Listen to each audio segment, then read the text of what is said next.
read this text. So, debating between two class, Mindfulness school and Madhyamika school debating. So the Mindfulness school, nevertheless, if this were the case, would not the killing of sentient beings by another sentient being and the killing of an illusory person by another illusory person be equivalent transgression, and would not charity between sentient beings and charity between illusory people be equivalent virtuous? Madhyamika Pasanga answer. Because an illusory person who kills or gives something to another illusory person has no mind, no transgression of the virtue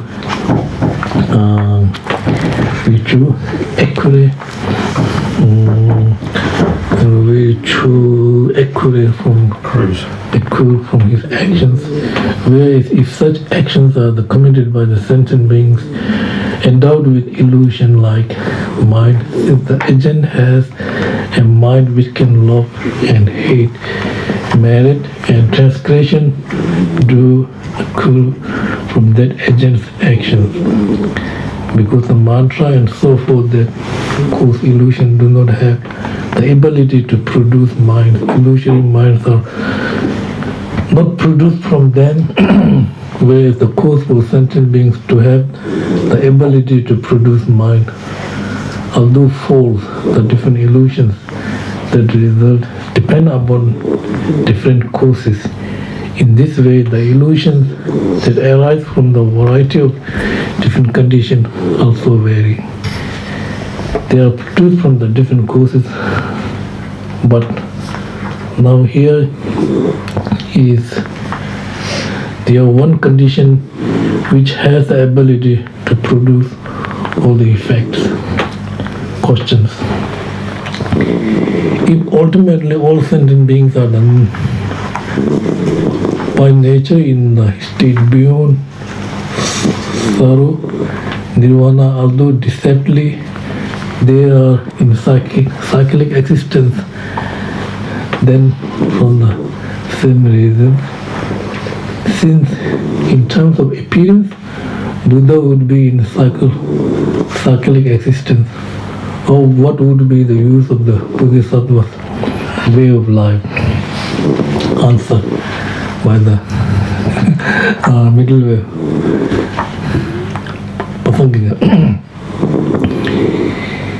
If the conditions are not disconnected, even illusion will not cease to be like was.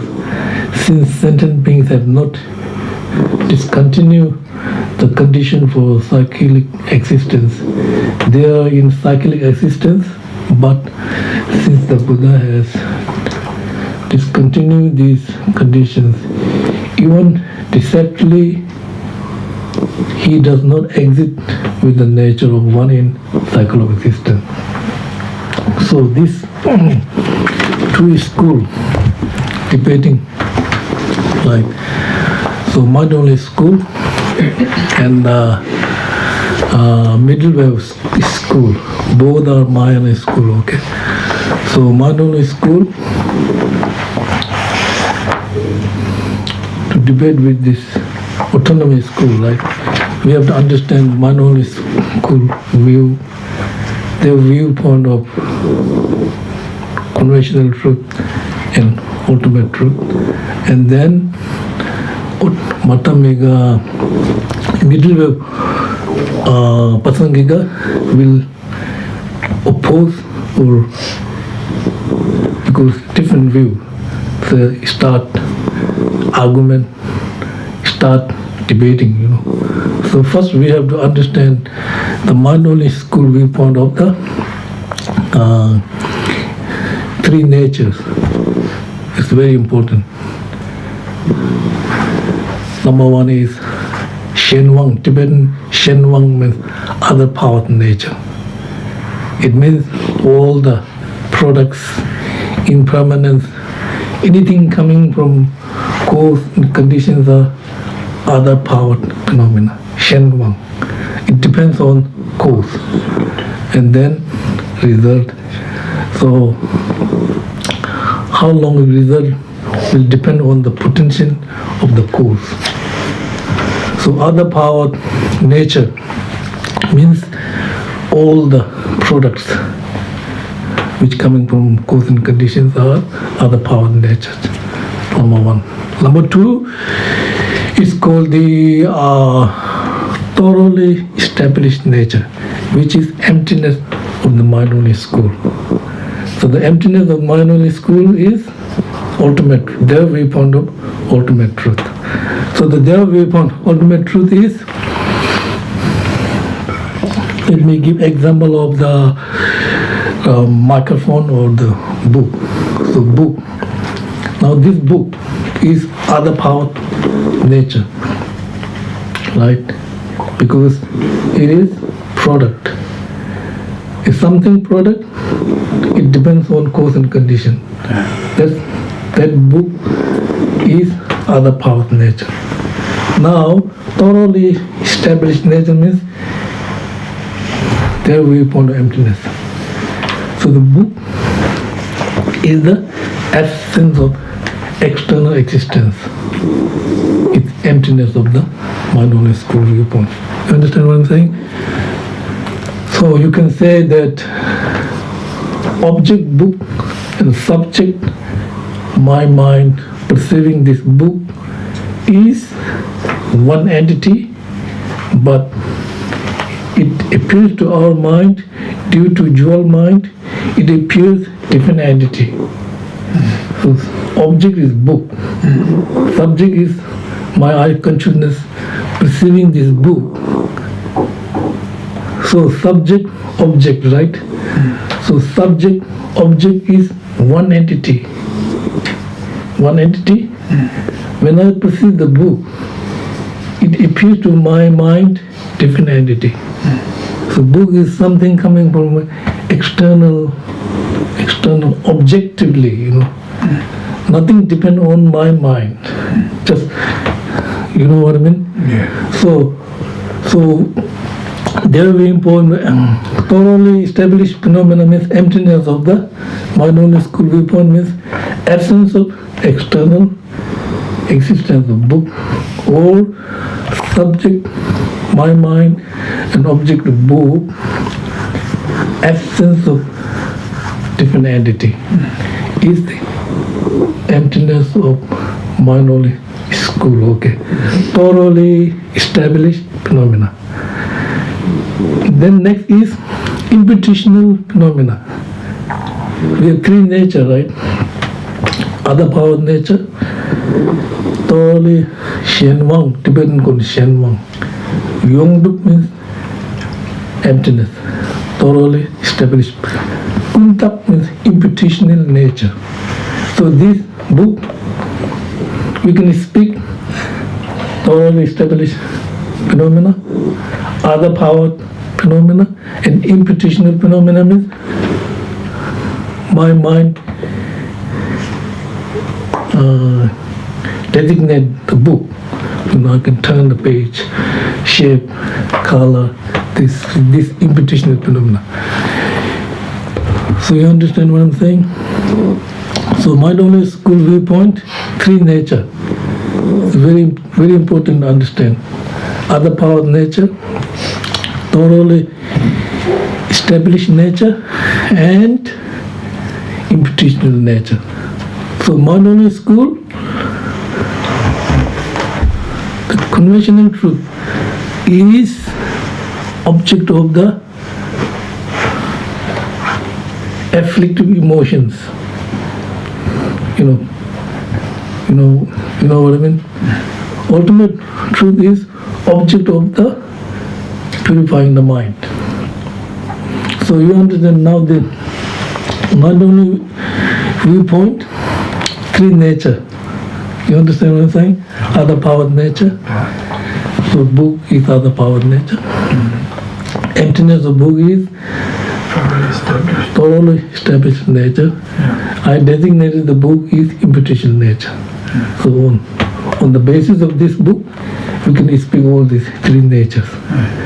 So now, book, from the mindfulness viewpoint, book is inherently exist. Okay, so this is very important. The base of debating is the Madhyamika, Pasangika reject the inherent existence. If something if book inherently exists, it should be independently exist. If it is independently exist, book does not depend on cause and condition. That's their viewpoint. Okay. So now, Madhyamika one, this one, middle way of the autonomy, no, not autonomy, so Pasangika viewpoint, which is the very important to understand.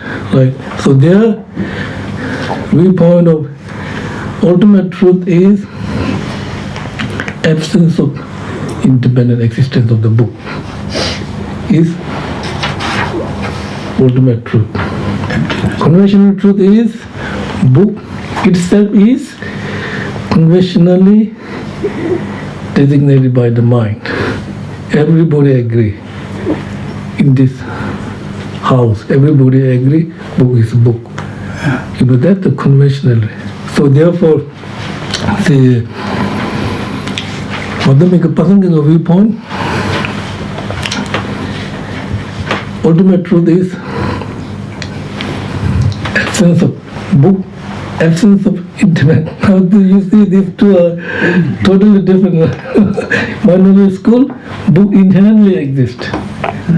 So Madhyamika Pasangika, inherent existence is object of negation. Book does not exist inherently. Book is absence of independent existence. Absence of independent existence is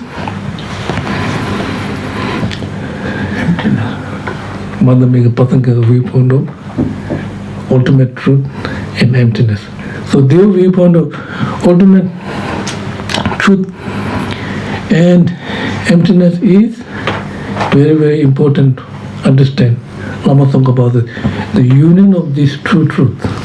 So union of true truth. Truth means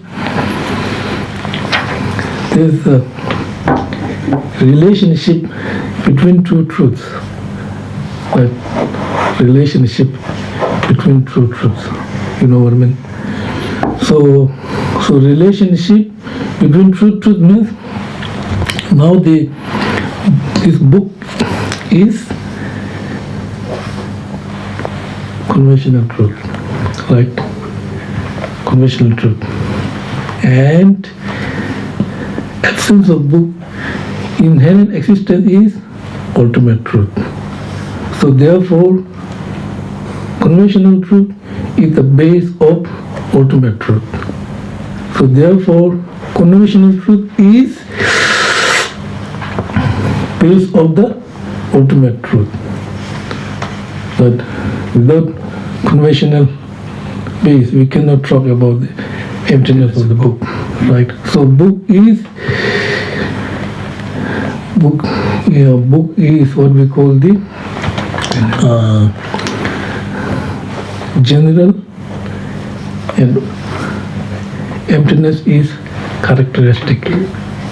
General and characteristic relationship is sameness.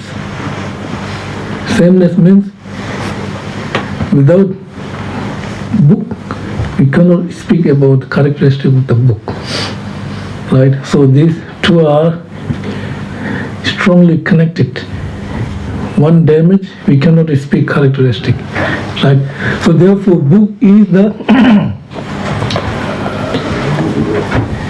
conventional truth. It is the base of the ultimate truth. So it is, we call that, we used to call the three door to the liberation, right? Three door to the liberation. Nature, cause and effect, right? Understanding nature lead you to the liberation. Understanding nature of the cause can lead you to the liberation. Understanding nature of the result lead you to the liberation or the nirvana. Three door, right? Three door. Three door means general emptiness and the specific emptiness.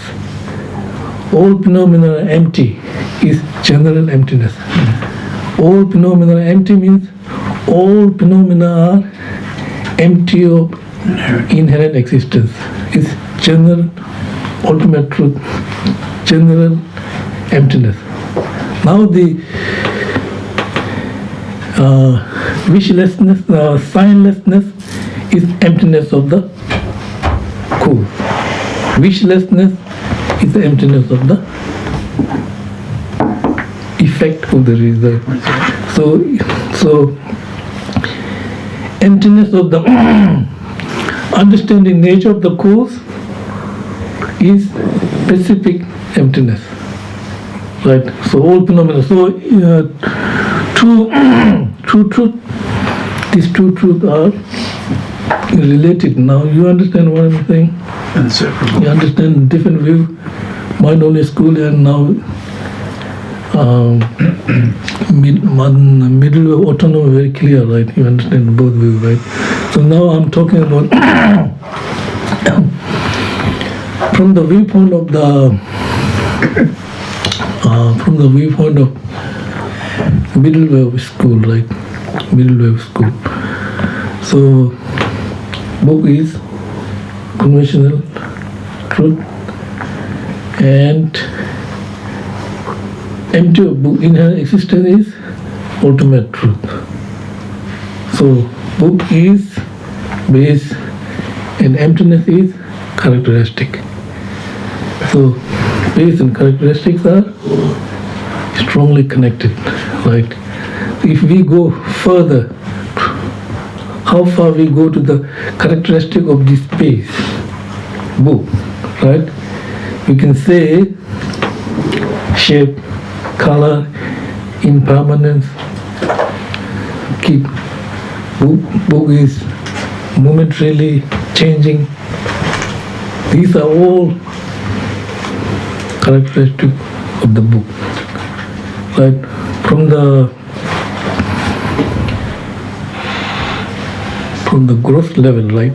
We can speak about characteristic of the book is shape, color, all these things. If we go further, subtler, we can speak about the impermanence of books. It means gross impermanence, which we say book is old. Subtle impermanence means book moment by moment changing, even more subtler characteristic of the book. If we want to go too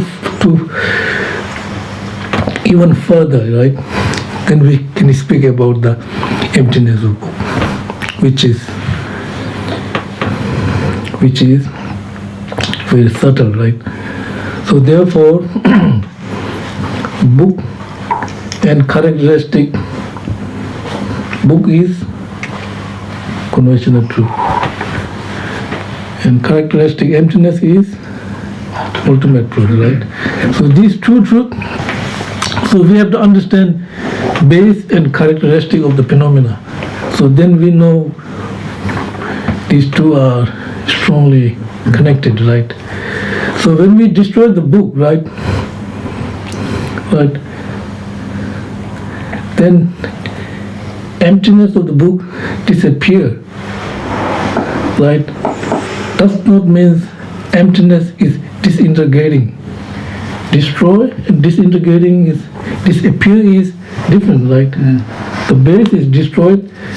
We cannot speak about characteristic, right? Without base, we cannot. How can I say? Without base, we cannot prove the characteristic. So when we book disintegrating, right? So what is the difference between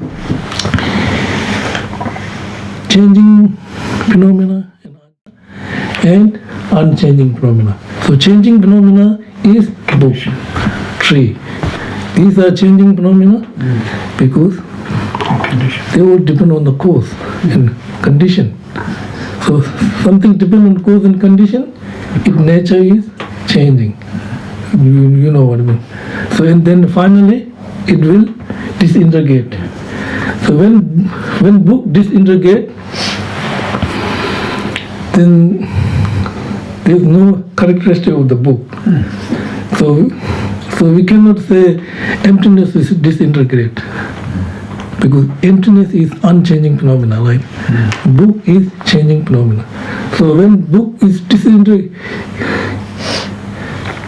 destroyed, emptiness is disappear, but not disintegrated. It's very important to distinguish, because emptiness is unchanging phenomena, Disintegrate means changing phenomena. Disintegrate means product. You know what I mean? Product means condition. It's sometimes there, sometimes absent. Not always there, Right? Emptiness is unchanging phenomena, is non-product. It is always there, like nature. But it is always there, but when we destroy the book, but emptiness of book is disappeared, but not disintegrated. It's very important to distinguish like that. Okay, disintegrate and disappear is totally different. It just depends on the base. No base, there's no characteristic. That's the point, right? So these two, this understanding, this ultimate nature, understanding ultimate truth is very crucial, because we can understand the nature of phenomena, we can understand the nature of cause and nature of the cause and the nature of the effect. So therefore, first, if I say like this, why conventional truth is called the obscuring mind? Right? Conventional truth is truth for obscuring mind. Ultimate truth is truth for wisdom realizing mind. Therefore, conventionally,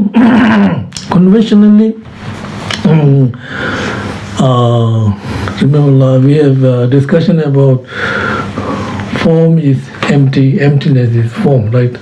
So conventionally we say, now I is empty, emptiness is I. So yourself, like I is empty, emptiness is I. So when we say I is empty, right, for us, if you do not realize the ultimate,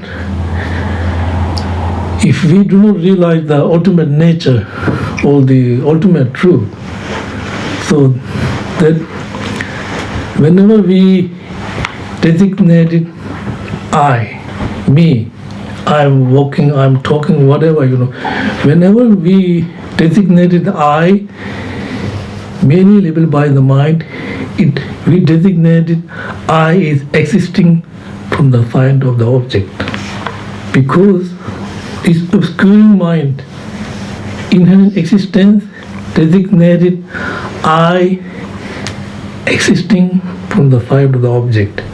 So that obscuring mind, obscure to see your emptiness, and then we are suffering. You know what I mean? We don't understand our own nature. Our own nature is emptiness, right? Our own nature is emptiness. We don't understand this. So when you realize, right, these two truths, we cannot realize simultaneously, subsequent, right? Two truth. Only Buddha can realize two truths simultaneously, because Buddha has no dual mind. Until we become Buddha, we have dual mind, right? Dual mind means 2-point mind. Appearance there and reality. That's the dual mind. So therefore, this true truth, us, is subsequent. We cannot realize this true truth simultaneously. So first we have to, I is empty, right? So when you say I is empty, so that means I does not exist from the side of the object. I is empty means I does not exist from the side of the object, because it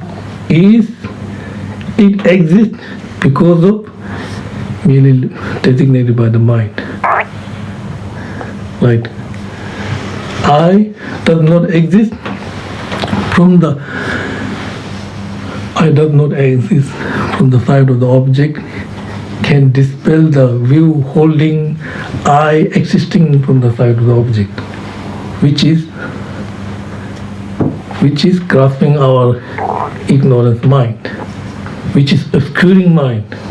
So when you have realization of I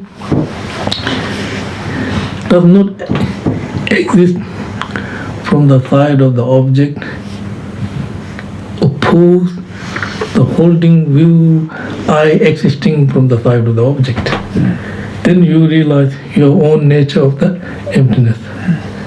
Once you realize your own nature of the emptiness, subsequently you realize I that depend on my based on aggregates is merely labeled by the mind. Then you subsequently realize conventional truth. It makes sense, understand? So we say like this, this true truth, we're talking about true truth, okay? So when I say to you, I is empty, right? I is empty, right? It means I is empty of inherent existence. So I is empty of inherent existence, oppose I existing from the side of the object, which is grasping. Then you realize emptiness of I. Right? You understand? I is empty means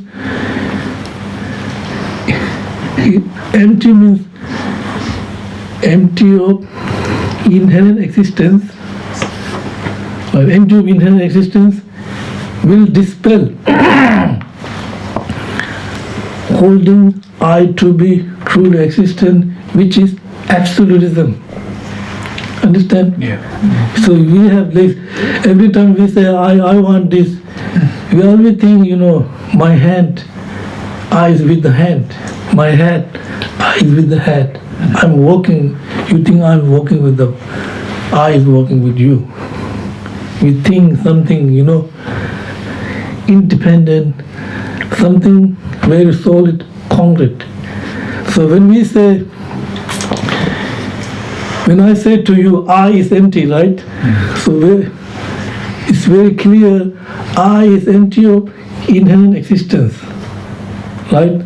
So I is empty of inherent existence, therefore it is not independent existence. So that will dispel the holding I to be truly existence, which is grasping, which is designated by ignorance mind. So ignorance. Whenever you say I is empty, right? You realize emptiness of I. Emptiness of I. Subsequently, you realize your conventional truth. I, which is the base on my aggregate, is merely labeled by the mind. Then that will dispel the nihilism. This is the union of true truth. Lama Tsongkhapa says, union of true truth means you, during meditation time, you completely negate the inherent existent I. At the same time, you maintain this conventional I exists and going to this life to the next life. Then this will dispel two extremes, nihilism and absolutism. We're talking about Nagarjuna viewpoint. We are talking about Pasanghika viewpoint. Okay, Pasanghika viewpoint, emptiness is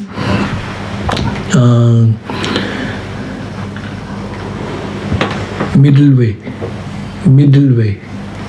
Middle way means cut to extreme. Okay, absolutism and nihilism. So I is empty, got the absolutism, because it makes sense. I is empty of inherent existence. Then you are holding I to be exist, inherently exist. That is absolutism. You cut that one, right? Subsequently, you realize me, right? Me depend on the base of my body and mind. My five aggregates, and I'm moving, I'm doing all kinds of things, right? So my I, which depend on my base, body and mind, is designated by the mind. Then you realize conventional. So then maintain, not going to nihilism, right? If you go to nihilism, it means I'm not existing. Then here they talk, I read it before they are debating, if illusion, like, if talking about life, what I mean? Do you understand what I'm saying? Do you understand mind only viewpoint, three nature? Other power nature, thoroughly established nature, and imputation nature. Thoroughly established nature is emptiness, ultimate truth. Other power nature is conventional, right? Conventional. So there, true truth and Pasanghika true truth, different, isn't it? So now you understand the relationship between two truths, base and characteristic. General and particular. These are very important phenomena to understand. Base and characteristic, general and specific. So when I talk about general, right, tree is general, right? And then I say like sandalwood tree or gum tree, all are specific. How can I speak if there is no general tree? I cannot speak about the other, specific tree. So similarly, general emptiness and the specific emptiness. When I say all phenomena are empty, means general emptiness. When I say emptiness of cup, emptiness of book, emptiness of course, is specific phenomena. So general and specific understanding, we have to understand relationship between base and characteristic, between general and specific. Did you get that? Then we have to know how we have to come to the middle way. Okay. So middle way means we cut two extremes, nihilism and absolutism. So nihilism is I is empty. Then that makes sense. I is empty, cut. I does not exist inherently. That is absolutism. That's the grasping mind holding. When grasping mind, the conventional truth is called obscuring truth. Because grasping mind holds to be exist, truly existence, and then mind designate it. Isn't it? Ultimate truth is, so when I say I is empty, you realize your own nature emptiness. Emptiness I, then subsequently you realize you are conventionally exist merely level by the mind. So you do things. No nihilism, So you middle way. You understand what I'm saying? Everybody understand what I'm saying? Cool. I don't know. I'm repeating from the text. You understand? So every phenomena have two nature, okay? Conventional nature and ultimate nature. Book have conventional nature and ultimate nature. So conventional nature is the base of the book. Ultimate nature is characteristic of the so same all phenomena. So general and specific, base and characteristic. So when we destroy the base, does not mean we destroy the emptiness. Because nothing to do with the emptiness. The base is unchanging phenomena, right? And base is destroyed, how can we speak about characteristic? But so it may be a little bit confusion, between, usually we say emptiness is unchanging phenomena, right? Book is changing phenomena. When I destroy the book, there is no emptiness of the book. Maybe people think emptiness destroyed. No, because emptiness can't destroy. It is unchanging phenomena, right? But when base is destroyed, book emptiness is disappear. Nothing to do with with the characteristic.